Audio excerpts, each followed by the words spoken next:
एक राजा राक्षस बन गया। पर इसी से महाभारत की एक जरूरी कड़ी जुड़ी है। आदि पर्व में एक प्रसंग आता है जो अंगारपर्ण नाम के एक गंधर्व ने पांडवों को सुनाया था। एक संध्या कमलाशपद नाम के एक राजा आखेट से वापस लौट रहे थे। वो भूख और प्यास से व्याकुल थे और बहुत ज्यादा थके हुए थे, इसलिए शीघ्रता से नगर लौटना चाहते थे। चलते चलते वन में एक स्थान आया जहाँ पर मार्ग बहुत ज्यादा संकरा था।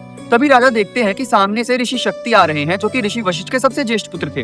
वो रास्ता ऐसा था कि एक बार में केवल एक ही व्यक्ति निकल सकता था। ऋषि शक्ति का मानना था कि क्योंकि राजधर्म ऋषियों का सम्मान सिखाता है, अतः उन्हें पहले जाने का अधिकार होना चाहिए। पर राजा भूख और प्यास से इतने व्याकुल थे कि सोचने समझने की शक्ति क्षीण हो चुकी थी।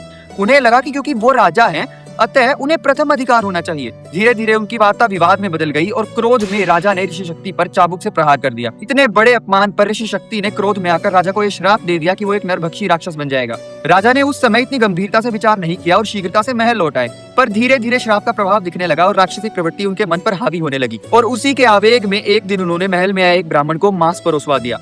क्रोध में उन ब्राह्मण ने भी यही श्राप दिया कि राजा एक नरभक्षी राक्षस बन जाएगा। और उस दिन सच में राजा एक राक्षस में बदल गया और वन में जाकर विचरण करने लगा। और जो भी मनुष्य वन में जाता वो उसका भक्षण करता। नियति का खेल कुछ ऐसा हुआ कि वन में राक्षस बने कमलाशपद का सामना फिर से ऋषि शक्ति से ही हो गया। और पुराने क्रोध और राक्षसी प्रवृत्ति के वश में आकर उन्होंने ऋषि शक्ति को ही मारकर खा लिया। पर इतने से भी जब क्रोध शांत नहीं हुआ तो उन्होंने ऋषि शक्ति के बाकी भाइयों को भी खोजकर उनका भी भक्षण कर लिया। एक ऋषि का क्रोध में दिया भीषण श्राप उनके ही परिवार को लील गया। जब महर्षि वशिष्ठ को अपने सभी पुत्रों की मृत्यु का समाचार मिला तो उनके जीवन से मानो जीने की आशा ही समाप्त हो गई। कि तभी उन्हें ज्ञात हुआ कि उनकी पुत्र वधू ऋषि शक्ति की पत्नी गर्भवती है और उन्हें जीवन की एक नई आशा मिली। एक दिन महर्षि वशिष्ठ अपनी पुत्र वधू के साथ उसी वन से जा रहे थे और भूख और प्यास से व्याकुल कमलाशपद ने उन दोनों को ढूंढ लिया। यदि महर्षि चाहते तो उसी समय कमलाशपद का वध कर सकते थे, अपने सभी पुत्रों की मृत्यु का प्रतिशोध ले सकते थे। परंतु उन्होंने अपने कमंडल से जल लिया और राजा कमलाशपद को ऋषि शक्ति के भीषण श्राप से मुक्त करके घृणा और रक्तपात के इस चक्र को वहीं रोक दिया। क्योंकि महर्षि जानते थे कि निसंदेह राजा ने अपराध किया, किंतु क्रोध के आवेग में ऋषि शक्ति ने भी आवश्यकता से अधिक दंड राजा को दिया, जो कि अंततः उन्हीं के लिए पीड़ादायक परिणाम लेकर आया।